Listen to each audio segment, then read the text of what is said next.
Things are heating up between Coinbase and the SEC. And I have to tell you, this was the inevitable path forward. And really what's going to come down to is Coinbase is going to force the hand of the SEC because they cannot give them regulatory clarity, is what we've been talking about for quite some time. So what it really comes down to is there was a piece. Today in Decrypt, Coinbase asks the court to force the SEC to clarify crypto regulations. Here's what we got. Crypto exchange Coinbase took action against the SEC late Monday, which will be today, asking a federal court to compel the agency to respond to its demand for clearer crypto regulations. The exchange sent the SEC its so-called petition for rulemaking last July,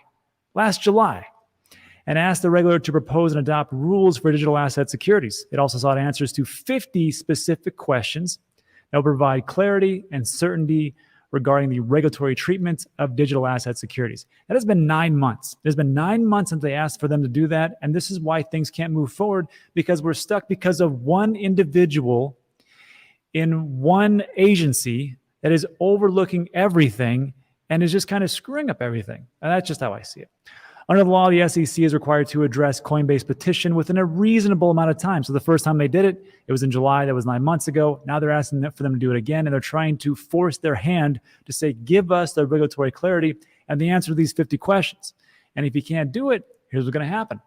If the SEC's response to Coinbase petition is not to create new rules, then the company would have the opportunity to challenge the SEC in court. This is what us here on the channel have been saying, specifically me. You got to sue the SEC. They're bullies. And the only way that you can get rid of bullies is punch them in the mouth. And that's really what it comes down to. This is back a tweet I sent on September 14, 2021. SEC Chair Gambler states it again. Most cryptos are securities. Very few are not. In my opinion, the market's got two options. Wait for the SEC to sue every single exchange out there, and they've been doing that. Either that or Wells notices. Or we can go on the offensive and take the SEC to court. I said that again in March 6, 2022. I said it again in February 14th of this year. I said it's time to sue the SEC. We must put aside our differences, pool resources, and put forth an offense against this tyranny. And I quoted Benjamin Franklin, we must all hang together, or most assuredly, we shall all hang separately.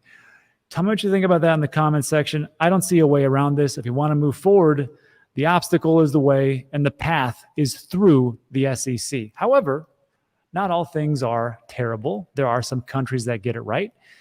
UK FCA wants to work with crypto industry to develop regulation.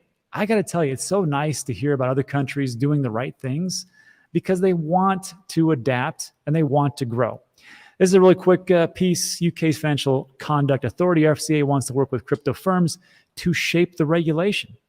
In February, the UK government's financial arm, the Treasury, launched a crypto consultation where it is seeking feedback from stakeholders on how to regulate the sector. The FCA is one of the main crypto regulators in the country, along with the Treasury, and it's been registering crypto firms to operate in the country. And I have to tell you, it's amazing to me just how far ahead the other countries actually are for adoption and regulation and moving things forward. And I just ask myself, why is it that all other countries besides the United States are really on board with this? And I got to tell you, when I see these things, it's not that the banks are against everything. I mean, we've got a lot of different banks. We've got Citi and JP Morgan and BNY Mellon, host of different banks. We've got BlackRock with its 10 trillion assets under management, which is the largest asset manager in the world. So it's not really that. To me, it's just looking at the people in power. The people in power, the United States, is the current administration right now. What I take a look at it, the reason they don't want to move this forward is because I think they believe it will weaken the dollar. And that's why every other country out there is like, sure, let's get this done. And the United States is like, whoa, hold on, let's just take a breather. Anyhow, let me know where I'm off on that one. And then to move forward, again, some positive news. Google adds Web3 features to cloud offerings. First of all, you're probably asking yourself, and it's a good question, what's Web3? Because we talk about it all the time, but no one really says what it actually is. I put this together to make things super simple. There's Web 1, Web 2, and Web 3. Web 1.0 was in the early days of the internet. It was only read-only web pages. If you're old like me, I remember just going to these web pages, just reading, and that's it. You couldn't like submit a form. You couldn't buy anything. It was just Web 1.0. Then they got smart and said, maybe we should start doing some things. Web 2.0 was all about centralized power and being able to purchase things and do different things on the internet. And now Web 3.0 is, instead of having everything centralized like a Netflix or a Meta or stuff like that, we're going to decentralize everything, and you're going to be able to read, write, and own your digital assets, which is why you have a digital wallet within your browser. Debatable about decentralization between MetaMask, but that's a video for another time. But this is what we got. Google sees the future, and they're like, let's get on board this. So products who become part of this new program will receive unique Web3 benefits, private Discord channel with Google Cloud Web3 products and engineering teams, Web3 training courses and grants from Google Cloud's foundation partners, Aptos, Celo, Flow HBAR Foundation, Near, and Solana Foundation. So if you were a little bit surprised on some of those, I was too. I didn't know that Aptos, Celo, Flow HBAR.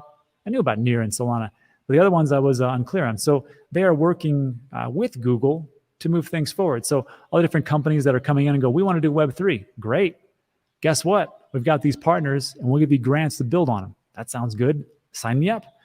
Google Cloud has been working on Web3 products for several years. On top of that, Visa just came out and said, hey, we want to hire a senior developer for Web3. Company hoping to hire a senior software developer for its crypto team. Its job listed posted last week. World's second largest card payment organization said it was looking for experienced software engineers, plural, who are passionate about Web3 stack of technologies. Again, we can see where things are going. Unfortunately, America either doesn't or they just don't want it.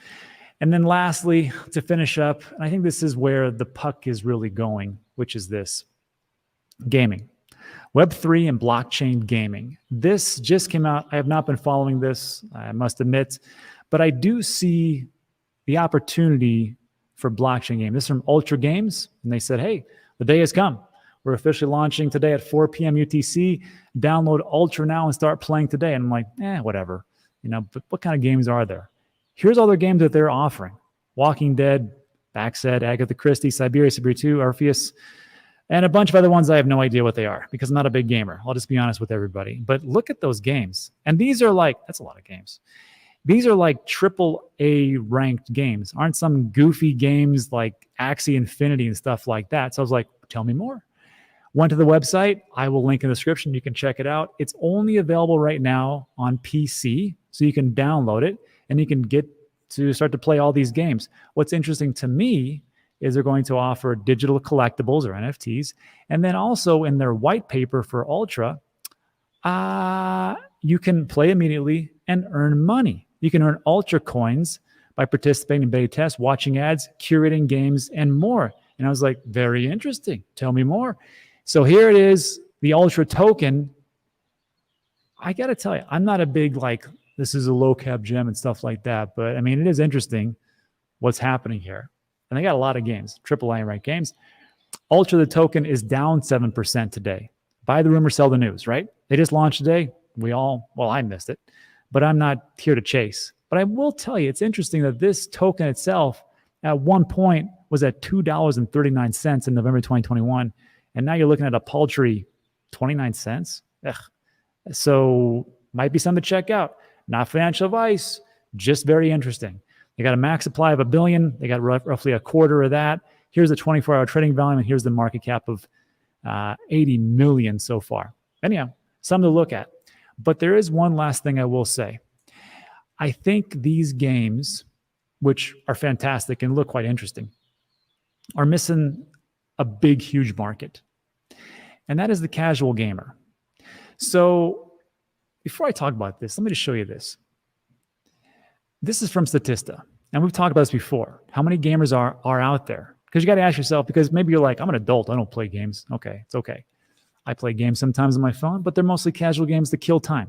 When I'm in line at the store, or I'm waiting for my flight, or I got nothing else to do, I'll just play a quick game. 3 minutes, 5 minutes, just crush some time, right?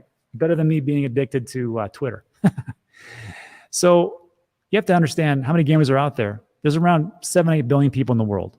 3 billion of those people are active video game players, which is a wide swath if you want to say what they actually are. Hardcore gamers, are they casual gamers, different things. But here's the data. The gamers by region, mostly they're in Asia, Europe, Latin America, North America, not a big one. But you can see here that we've got a lot of them in the Asian countries. A lot of them are between 18 and 34 years old and 35 to 44. A ton of game subscriptions. But what it really comes down to is this. What type of games are they playing? Action shooter, racing, family, adventure games. What's the biggest? Casual, 63%. And that is being overlooked, I think, by a lot. I think Gala is getting into it and some other ones, and maybe Ultra will be. But I want you to do me a favor. I play this game. It's 8-Ball Pool. They didn't pay me to talk about it. Don't calm down. It's a free game. You can download on the App Store and Google Play. So I want you to download this game if you got time, 100% free. There's going to be a bunch of offers in there. You're probably going to have a little bit of fun, depending if you like pool or not, or just want to kill some time. But what I want you to do is play this game. And when you're playing this game, be cognizant of what it's doing and the things that are going on in the background. And I want you just to think to yourself, is this the next evolution of Web3 gaming, casual gaming? Tell me if you think this will be the next big opportunity for gaming, just like this, with the amount of people that are out there, because gamers are, especially casual gamers, at least 1.5 billion. And that's it. I will link this in the description. I'll also clip this to the very top of the comments so you can find the link to download this. And again, it's 100% free. Just check it out and tell me what you think as far as Web3 gaming. That's it for today. So look, if you like today's video, give it a thumbs up. Consider subscribing. A lot of things to talk about are time sensitive. Again, I still say that the crypto market is not a set it and forget it. I think you have to really be aware of the things that are going on just to help you out. If it's not me you're going to subscribe to, at least subscribe to somebody and just keep up to date. That's it. So thanks so much for stopping by. I appreciate it, and I'll see you on the next one.